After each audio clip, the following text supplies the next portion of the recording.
Hideyoshi Okoye was living his normal virgin life when one day a busty maid unexpectedly appeared at his door claiming to be an assassin looking for a job. As she approached the Okoye residence, Hideyoshi was still asleep in his messy room, oblivious to the world. However, the doorbell woke him up and sluggishly he made his way downstairs, checking the entry camera to see who it was. Outside stood a beautiful woman, apologizing for the intrusion and expressing her desire to be hired as the household's maid. Still half asleep, Hideyoshi invited her in, apologizing for the untidy state of his home and explaining that his parents were away. As he made his way to the kitchen to grab a drink, it suddenly dawned on him that he had just let a complete stranger into his house without thinking. Growing suspicious, he tried to maintain a polite demeanor while keeping a close eye on her, wondering if she was trying to sell something or involved in something shady. To buy time, he asked if she had experience working as a maid. The woman responded that she had, but her previous jobs were a bit different. She explained that she used to execute traitors who had betrayed her former employer, and she was recommended for this maid position by that very same employer. Hideyoshi was taken aback, unsure whether she was joking, but something told him she wasn't. Fear began to creep over him, and he realized that getting her out of the house was now a priority. He asked if she had any connection to his family, and she explained that he was the grandson of the second son of the cousin of the wife of the heir to her former employer. Hideyoshi blurted out that he was practically a stranger to this employer, but quickly tried to correct himself to avoid offending her. In an attempt to steer the conversation elsewhere, he asked what kind of executions she specialized in. Without hesitation, she took him outside and demonstrated her skills by throwing sharp projectiles at a nearby tree. Hideyoshi quickly made it clear that he had no intention of hiring her and anyone, and besides, he didn't even know the employer she spoke of. He firmly declined her services. The maid seemed to understand, apologized for the intrusion, and left without further trouble. Hideyoshi, still in shock, wondered if it had all been a strange dream. But then he noticed something in the grass. A small bell had fallen off her tiara. Meanwhile, the maid, having expected this outcome, pondered where she should go next as she waited for the subway. Just as she prepared to leave, Hideyoshi came running toward her, holding the bell.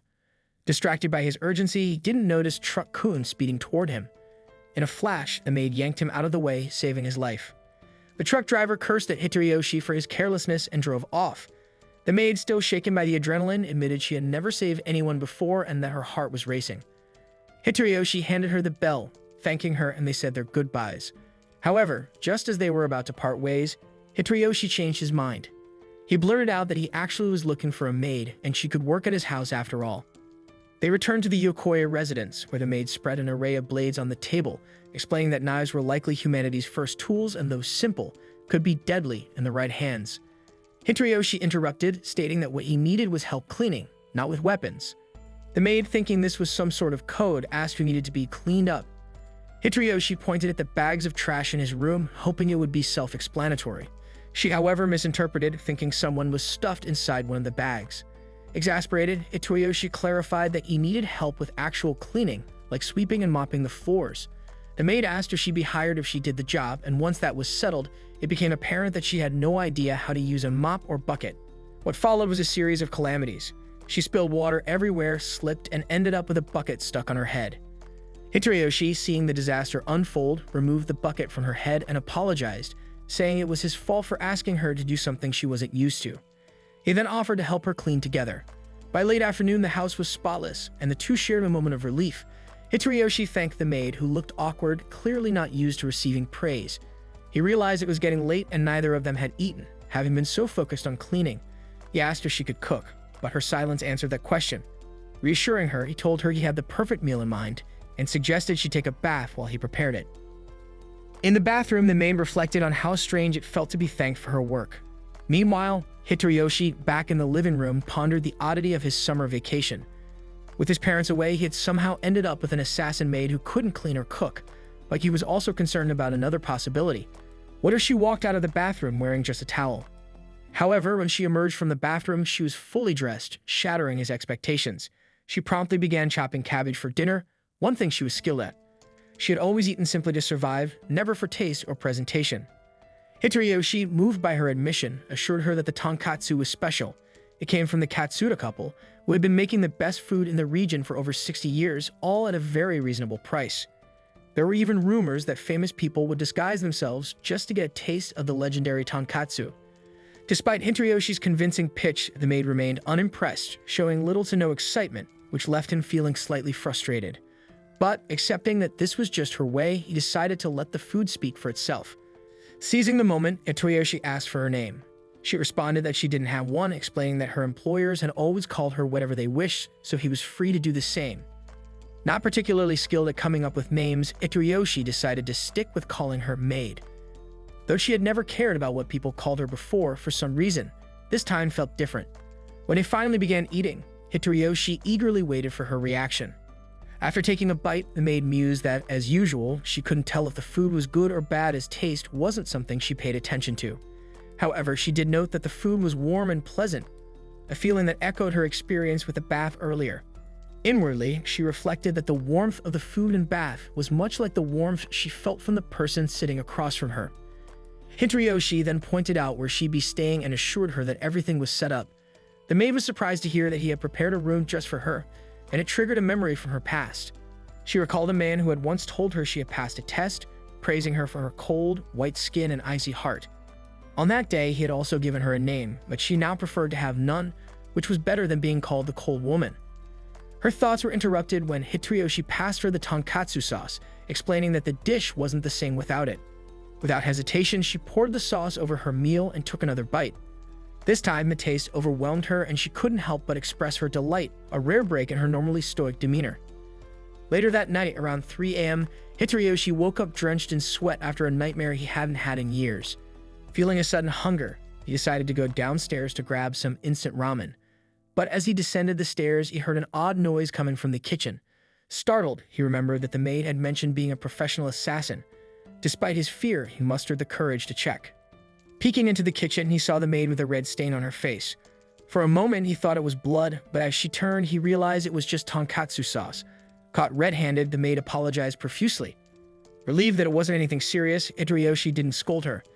Not wanting her to limit her experience to just the tonkatsu, Hitoyoshi whipped up an impromptu fondue with the sauce since there wasn't much else to make it fancy. But all the maid really wanted was more of the sauce, and that's exactly what she indulged in. After the meal, she asked if Hitoyoshi had a nightmare, having overheard him moaning in his room. Worried he might be dangerous like her, she admitted to entering his room and found him calling out for his mother repeatedly. The maid also shared that she had a dream of her own, where she spoke to the tonkatsu sauce, which claimed it was endless and no matter how much she tried, it would never run out. At least it was a change from her usual bad dreams. She felt sympathy for Hitoyoshi, knowing all too well what it was like to suffer from disturbing dreams. Hitoyoshi brushed it off, saying it was just a recurring dream he had from time to time. He explained that as a child, he could only sleep when resting on his mother's lap, especially after such nightmares. Moved by his words, the maid offered him her lap to rest on, sensing it might bring him comfort. As Hitoyoshi lay his head on her lap, her thoughts drifted back to the man who had always told her she was born to kill, a shadow that often hung over her. But in that moment, as the boy rested on her lap, the weight of that darkness seemed to lift, if only slightly. The situation felt awkward for both of them, but neither backed out. They stayed that way, seeing it through until the end. She then questioned why her heart had raced when she saved Hitoyoshi, unlike the times when she had sent others to their deaths. She couldn't understand why her body had moved instinctively to protect him. The next morning, she slashed through the trash before bagging it. When Hitoyoshi asked why, she explained it was to save space, which impressed him. Suddenly, they discovered a small dog abandoned in front of the house, accompanied by a note from a broke man, mistaking Hitoyoshi for someone wealthy, thinking he would take care of it. Though reluctant, Hitoyoshi didn't want the dog to end up an orphan like you. However, the maid, following her master's teachings, thought differently. She pointed out that saving the dog out of sympathy would weaken its natural survival instincts. She asked if Hitoyoshi was ready to take responsibility for the dog, but he brushed off her concerns, stating that just as she had saved him, he was saving the dog, not out of sympathy but instinct. His words stirred something in her, and when he mentioned how he, too, knew the feeling of abandonment, she was moved.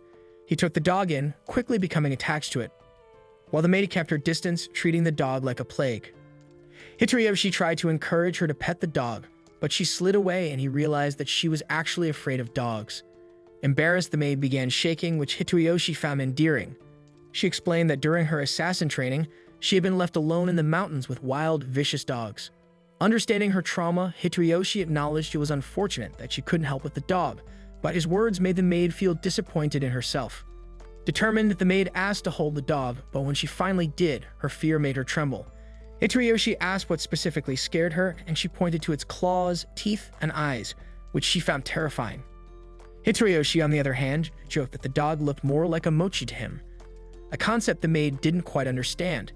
Suddenly, the puppy nibbled her finger, causing her to panic and almost throw the dog. After calming down, they noticed the dog nibbling on Hitoriyoshi's hand as well. Upon checking its teeth, they realized it was teething and decided to take it to the vet. While at the animal hospital, the maid impressed Hitoroyoshi by going out to buy dog supplies. On a walk later that day, the maid opened up to Hitoroyoshi, admitting she had never met someone as kind as him. Her previous masters had been cold and unforgiving, only caring about her completing tasks and tolerating no failures. Hitoroyoshi, by contrast, was gentle with her despite her many mistakes. She expressed her desire to stay by his side, in a world so different from her past, filled with warmth instead of the cold world of survival through assassination. After hearing her out, Hitoroyoshi gently pointed out that what she truly wanted was to leave her life as an assassin behind and become an ordinary girl, something she had never considered before. Until now, all she had known was ending people, but with her new master, she found hope. Hitoroyoshi confessed that at first he had been afraid of her, but now he saw her as a good kid. Hearing that made the maid think of her past, and she asked Hitoroyoshi to help her learn how to be a normal girl. Though he doesn't know much about girly things, Hitoroyoshi encourages her to learn how to accept mistakes and not be too hard on herself. The next morning, the maid is practicing how to cut cabbage, determined to make okonomiyaki, wanting to pair it with her favorite sauce. Suddenly, the dog appears out of nowhere by her legs, startling her. She's surprised that a normal dog could sneak up on her, an assassin. But when the dog's stomach growls, she realizes it's hungry and feeds it some food. While the dog is eating, she tentatively reaches out to pet it, but stops when Hitoroyoshi enters. He starts gently stroking the fluffy dog, and after feeling its round belly, he decides to name it Mochi. He praises the maid for feeding the dog and for chopping the cabbage, giving her a twirl in celebration. This makes her cling to him, slightly embarrassed yet pleased. Mochi, full of energy, starts playfully humping and pegging for attention, but Hitoroyoshi explains that he can't play right now since he needs to prepare dinner. The maid steps up, offering to play with Mochi, saying she wants to prove she can be a normal girl who believes in what Hitoroyoshi says. Hearing this, Hitoroyoshi tells her that he believes in her too, boosting her confidence. With newfound determination, she starts petting the dog, and with every touch, she feels herself warming up to it. Eventually, she's giving Mochi belly rubs and touching its paws. She realizes that just as Hitoroyoshi had grown to trust her, she was beginning to trust the dog. At dinner, after tasting the saucy okonomiyaki, she lets out an involuntary happy sound. When Hitoroyoshi offers her another serving, she tries to decline, but her excited body language betrays her true feelings. Sensing her hesitation, Hitoroyoshi reassures her that it's okay to ask for something if she wants it. Taking this opportunity, she nervously asks him for a name of her own. Hitoroyoshi ponders for a moment, asking her about her birth date. While she doesn't know the exact day, she recalls it being during the winter. With that in mind, Hitoroyoshi comes up with the name Yuki, meaning snow. The name reminds her of her old master, who called her cold-blooded, but Hitoroyoshi sees snow differently. To him, snow is beautiful, like a blanket that protects seeds from the cold, allowing them to bloom into vibrant flowers. Hearing his comforting words and seeing his gentle expression, Yuki starts to understand that life with Hitoroyoshi is warmer and more beautiful than anything she's ever known. She realizes that as long as she stays by his side, she might one day learn what it's like to live a normal life. With deep gratitude, Yuki thanks Hitoroyoshi for giving her a name, her smile breaking through shyly. Seeing her genuine smile for the first time, Hitoroyoshi feels a wave of happiness, glad that she's finally able to express herself freely. One day, as Yuki plays with Mochi, Hitoroyoshi drops by with a favorite ask. When she asks what it is, he confesses he wants to get his ear pierced, and he's hoping Yuki, who already has piercings, can help him poke a hole in his ear. She agrees, but as soon as she brings the blade close, she hesitates, pulling back at the thought of hurting her own master. Just then, the doorbell rings. When Yuki answers it, she finds a girl standing there, asking for her brother. Yuki realizes this is Hitoriyoshi's younger sister, Riko, who bursts in excitedly. Once inside, Riko teases her brother, surprised that her loser virgin brother could hire a maid as attractive as Yuki. She demands to know why he never mentioned this at family gatherings. But Hitoroyoshi awkwardly explains that he was worried their mother would freak out, and although their dad approved of him getting a maid, he had no idea she was so striking. Riko isn't buying it and berates him for hiding the truth. Curious, Yuki asks why the siblings live separately, but Riko ignores the question and instead gushes over Yuki's beauty, which Hitoroyoshi explains is because Riko adores beautiful people and has no tolerance for ugly men like her brother. Riko quickly turns her attention to Yuki's backstory and learns that Hitoyoshi was the one who gave Yuki her name. Shocked, Riko watches as Yuki starts telling her origin story, explaining how she was once a nameless assassin until Hitoyoshi named her. Riko has a brief moment of disbelief, but then enthusiastically asks Yuki to autograph her notebook. Yuki obliges, but her signature ends up looking more like squiggly worms than letters. She defends herself, explaining that while she can speak 12 languages thanks to her assassin days, she's never actually studied calligraphy. Riko is unfazed and gets the idea to make Yuki her summer research project. Hitoyoshi objects, but Riko insists that Yuki is perfect for her project, wanting to show her assassin side. Despite his protests, she reassures him that she'll make it seem like Yuki is just a regular maid with a mysterious aura. They head to the backyard where Yuki demonstrates her skills by throwing a blade straight at an apple placed on Riko's head, narrowly avoiding giving Hitoyoshi a heart attack. Riko, fascinated, asks how many knives Yuki carries and where she hides them. Yuki reveals she has 5, but as she's about to show the one strapped to her thigh, Hitoyoshi quickly intervenes, stopping her from letting Yuguners from seeing her treasure. Later, as Riko bombards Yuki with more random questions, her stomach growls. When she asks if Yuki has a special dish, Yuki responds by chopping up a pile of cabbages with impressive skill and serves them plain on a plate, much to Riko's delight. They decide to head to McDonald's afterward, and there they notice a poster for a fireworks festival. Hitoyoshi mentions that the festival is famous for its tonkatsu sauce, which immediately gets Yuki's attention, so they decide to check it out. At the festival, Riko eagerly drags Yuki to a shooting game booth. Despite her enthusiasm, Riko struggles and misses every shot. Yuki takes her turn with confidence but misses as well, admitting that shooting has never been her strong suit. They move on to a goldfish catching game, where Yuki channels her inner focus, managing to scoop up plenty of fish. Impressed, Riko asks Yuki to teach her, and Yuki patiently shares her technique. The game attendant, observing Yuki's helpfulness, compliments her as a good sister. Afterward, they buy the good stuff, which Yuki has been excited to try. The taste is so delicious it nearly overwhelms her, and she devours it like how I devoured your mom last night. The clerk, amused by her reaction, gives her extra for free, which leaves her temporarily speechless. Riko then heads off to buy some drinks. Hitoyoshi tries to follow, but Riko assures him she'll be fine on her own. While waiting, Hitoyoshi asks Yuki if she has any festival memories. But Yuki recounts a mission from her assassin days where instead of enjoying herself, she had to eliminate a target during a festival, stabbing him in the back as they watched fireworks together. Hitoyoshi is left speechless. But before he can respond, the fireworks begin. Yuki gazes at them in awe, captivated by their beauty. Riko then returns with drinks, declaring that summer festivals are the best, and Yuki smiles in agreement.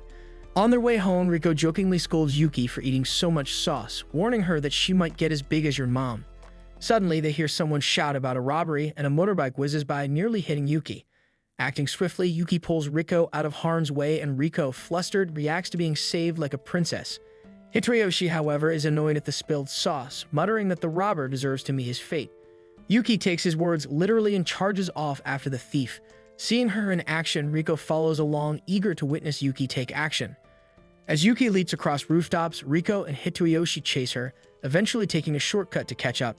Where they finally spot the thief, Yuki gracefully throws a knife at his tires, stopping him in his tracks. As she approaches him with a fierce look, Hitoyoshi quickly shouts for her to stop. She obliges, flicking the robber's helmet as a minor punishment before announcing that she's hungry again. Laughing, they decide to buy more sauce and leave the robber, who is now so shaken he willingly turns himself in. After grabbing some extra food, they head home, and Riko excitedly talks about showcasing her summer project featuring Yuki to her class. This confuses Yuki, who then asks what school is.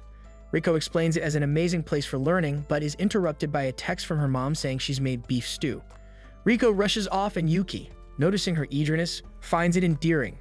The next day, Yuki tells Hitoyoshi she wants to experience school for herself.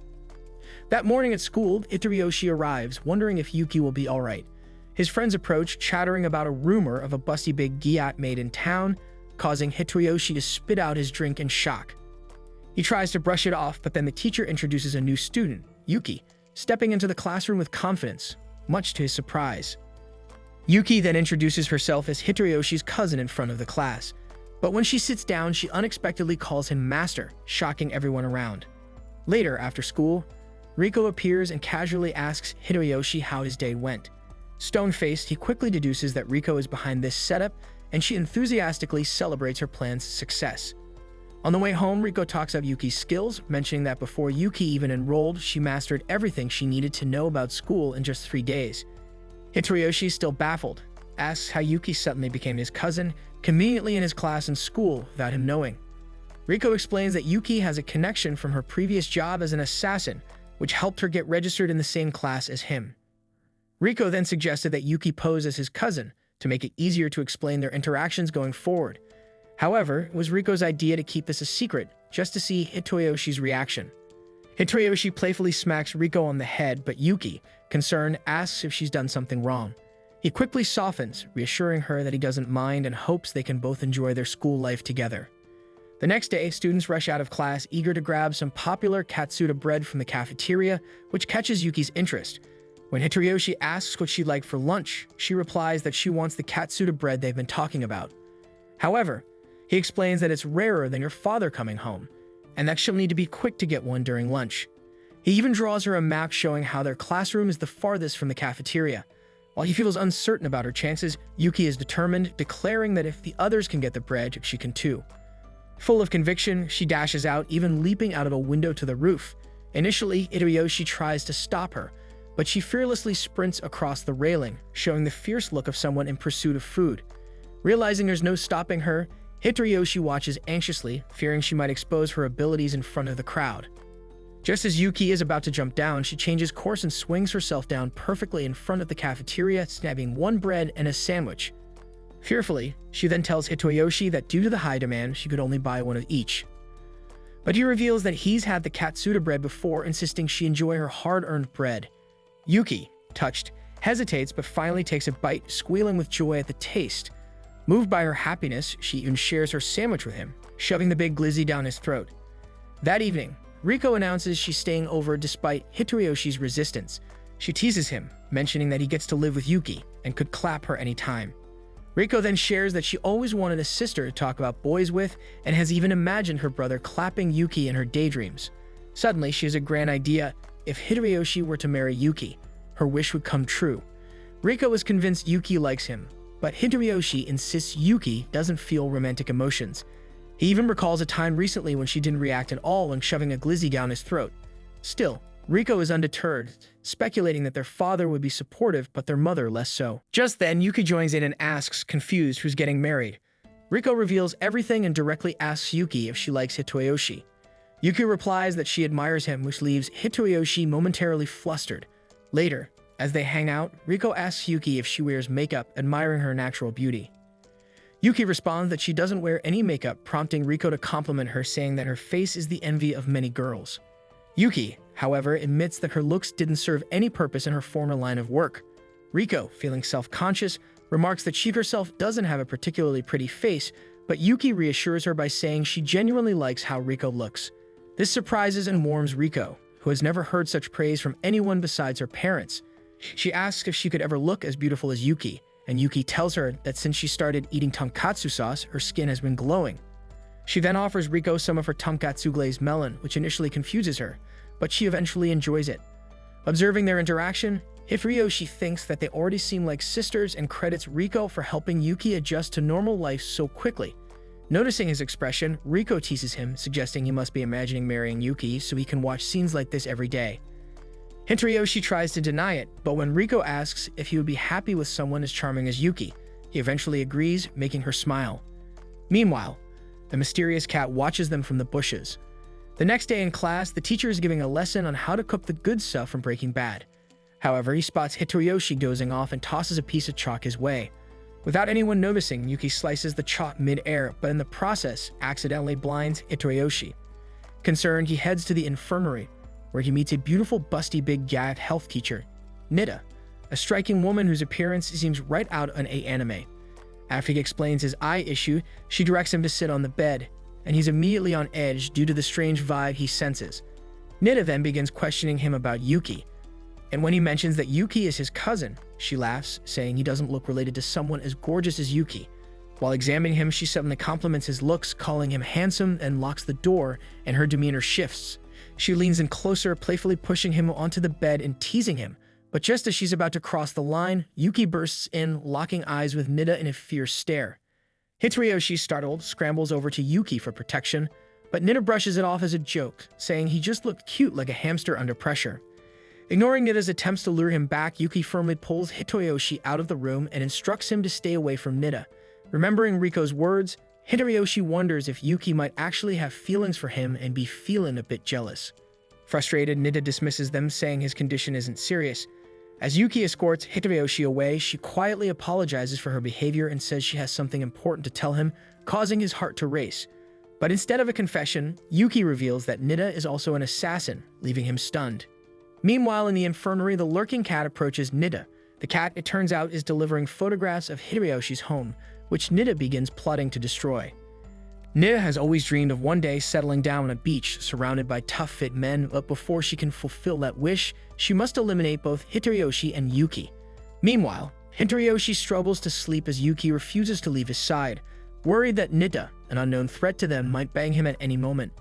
Hitoyoshi tells her he can't relax with her hovering so close if Yuki comes up with an idea. She then lies down beside him, suggesting that her thighs could help him relax, a dream scenario for most men. Embarrassed, he admits he's more concerned about her safety, which makes her blush, but Yuki assures him she can defend herself even in her sleep. Yuki suspects that Nida might hold a grudge from her past. To comfort Hitoyoshi, she holds his hand, promising to protect the person who taught her what warmth feels like. Hitoyoshi, feeling a bit warm himself from their hand-holding, gets up to open the window, but Yuki stops him, cautioning that he could easily get ambushed through it. Just then, she notices the smell of savory tonkatsu sauce, only to realize too late that it's a trap. Nida has already infiltrated their space and taken Hitoyoshi hostage, ready to do biological lessons with him. She then addresses Yuki by her true name, the White Wolf of the Dragon's 9 offsprings, and criticizes her for falling for such a simple trick. Yuki draws her knife, but Nida warns her that if she acts recklessly, she'll start by harming Hitoyoshi's eye. Yuki responds in Mandarin, threatening to feed Nida and her family to the dogs if she harms him, and this surprisingly unsettles Nida. Deciding to resolve things once and for all, Nida tells Yuki she'll be waiting at school for their duel, while she takes Hitoyoshi as her captive. After they leave, Yuki recalls her old master's words, that she is nothing more than a cold assassin with no hope for a happy ending. Yet determined to accept who she is, she steels herself to save Hitoyoshi at any cost, even if it means abandoning her peaceful life and returning to the shadows. Deep down, though, she longs for the warmth that Hitoyoshi has brought into her life. Meanwhile, Nida has tied up Hitoyoshi and, noticing his calmness, asks if he feels any resentment toward Yuki for getting him involved. Hitoyoshi admits that, though he's scared, he trusts Yuki, who promised to protect him. Curious about his lack of knowledge, he asks Nida about Ksu, a name she's mentioned before. Nida is surprised that Hitoyoshi doesn't know Yuki's background despite their close relationship. She reveals that Ksu, also known as the White Wolf, is a formidable assassin, one of the elite members of the Dragon's 9 offsprings, a group responsible for influencing some of history's most significant events. Nida realizes that killing Ksu, also known as Yuki, would skyrocket her own reputation, which is precisely her goal. But Hitoyoshi doubts her claims, insisting that the Yuki he knows is a sweet girl with a big heart and melons who loves life's little joys and squeals with happiness. Nida scoffs, admitting she's just as shocked to see what the once mighty Ksu has become under Hitoyoshi's influence. But the mention of them discussing marriage even made Nida so angry she joked about nuking their house. However, there's something about Hitoyoshi's calmness that intrigues her. She realizes he has an unusual power to soften Yuki's dark, cold heart. Nida believes that love weakens people, so with Hitoyoshi in the mix, she feels confident she'll be able to send Yuki to the afterlife to meet your dad. Just then, Yuki arrives, ready for a fight. Nida fires at her, but Yuki slices through the bullets effortlessly. Smirking, Nida reveals she's planted a landmine beneath Yuki, which she detonates thinking she's won. But in an instant, Yuki appears again, nearly taking Nida's head off. Hitoyoshi's presence visibly calms Yuki, as she reassures him that she'll save him. Frustrated by Yuki's dismissive attitude, Nida taunts her, mentioning her past and threatening that she could ruin Yuki's chance at a peaceful life with Hitoyoshi. But Yuki tells Nida to keep quiet, as her only concern is that Hitoyoshi has school tomorrow and needs his rest. Enraged, Nida demands to know why Yuki can't talk about anything other than Hitoyoshi.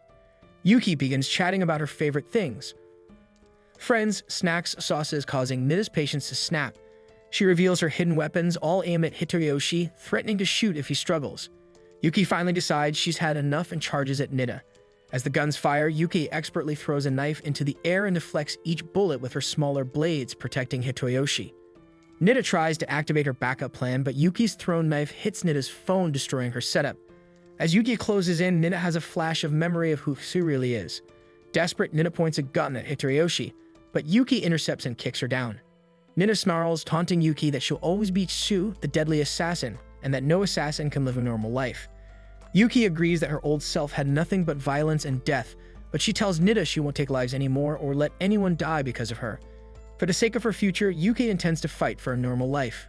Nida, astonished, realizes that Yuki has changed. She's no longer just a killer, but a girl determined to protect what matters most. Nida smiles and laughs, finally understanding that she never had a chance against Yuki's resolve. On their way home, Yuki apologizes to Hitoriyoshi for dragging him into danger and offers to leave if that's what he wants.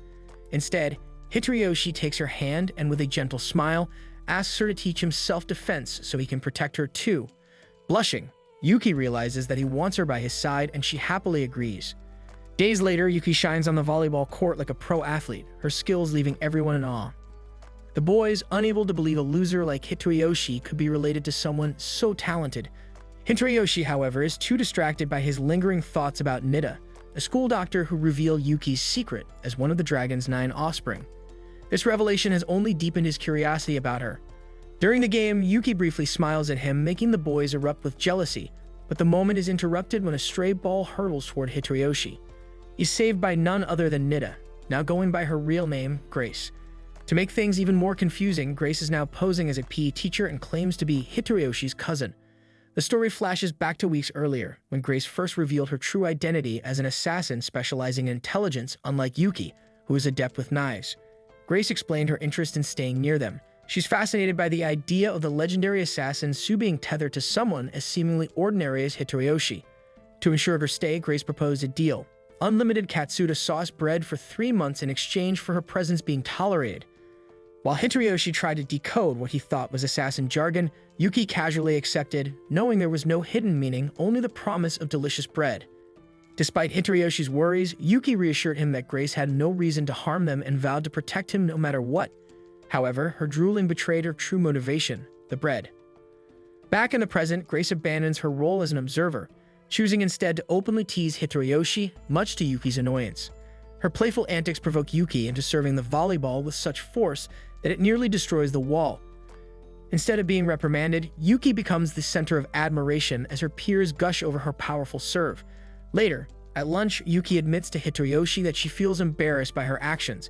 When he presses her about it, she confesses that seeing him close to another assassin made her feel alienated. Recognizing her jealousy, Hitoriyoshi reassures her that her emotions are perfectly natural, which lifts her spirits. Over the weekend, Yuki starts her day by proudly doing laundry in her maid outfit. After weeks of struggling and repeated failures, she finally nails the process, leaving her feeling like a triumphant parent admiring their child. Hitoriyoshi, seeing her joy, feels a sense of pride too. When dinner time arrives, they find they only have cabbage. While Yuki dreams of pairing the cabbage with Katsuda sauce, Hitoriyoshi surprises her by buying pork katsu from his favorite vendor. Yuki is ecstatic, overwhelmed by the sheer sight of so much Katsuda sauce. During their meal, Yuki asks Hitoriyoshi if he's ever felt the same excitement she feels for Katsuda sauce. He reminisces about his childhood visits to the Hero Theater, where he was mesmerized by Walmart Cam and Ryder's performances. Yuki finds his story oddly relatable. Watching the elderly vendor expertly prepare the cutlet, Yuki marvels at his skill, even joking that he might secretly be a samurai. The vendor's wife casually mentions that they invented Katsuda sauce, and Yuki immediately elevates them to godlike status, thanking them profusely for their culinary contribution. Thanks to the couple's Katsuda sauce, Yuki, who had never truly enjoyed food before, now experiences it on a profound level. Smiling warmly, she thanks them wholeheartedly for bringing happiness into her life. The grandma, touched by her gratitude, explains that the reason Yuki enjoys the sauce so much is because it carries the warmth of happiness. Yuki reflects on this sentiment, realizing that what she truly feels is the warmth she associates with Hitoriyoshi. She agrees with the grandma's words, lost in thought when suddenly the grandpa appears behind her and brushes dust off her shoulder. Startled by how effortlessly this old man snuck up on her, Yuki is nonetheless impressed. Instead of fear, she feels amazement, convinced this old prune must be a retired samurai turned pork cutlet vendor. The grandma interrupts Yuki's musings by offering her a taste of a new sauce recipe. Like a cat eager for fish, Yuki leaps at the chance to try it. With one spoonful, she's transported to heaven, overwhelmed by its perfection. Later that night, after they've finished their dinner, Hitoriyoshi finds himself conflicted. He still yearns to know more about the dragon's 9 offspring, but feels he shouldn't pursue it after seeing how content Yuki is in her new life. He realizes that Yuki's past is hers to share, and while he wants to ask, he knows it could bring her pain he understands all too well. As he drifts off to sleep, he dreams of his mother, who had left him. Despite his longing to hug her one last time, she never returned his embrace. Waking up in tears, he finds himself hugging Yuki. Yuki, noticing his distress, gently explains that she caught him sleepwalking. Flustered, Hitoriyoshi accidentally slips and bumps into her, quickly apologizing. Realizing Hitoriyoshi had another dream about his mother, Yuki invites him to rest on her lap again, offering comfort. Just then, Hitoriyoshi's phone falls, and when Yuki picks it up, she notices he's been researching her past. Taking a deep breath, Yuki confesses that she doesn't know much about the dragon's 9 offspring herself. As an assassin, she only ever followed her master's orders and didn't officially join the organization, even though she crossed paths with its members. She never cared about their names. Her focus was always on her missions and avoiding disappointment in her master's eyes. Yuki admits that her past still haunts her, and that adjusting to her current life feels like living in a warm, fleeting dream. But whenever she looks at Hitoriyoshi, she remembers what she truly desires: to be a normal girl.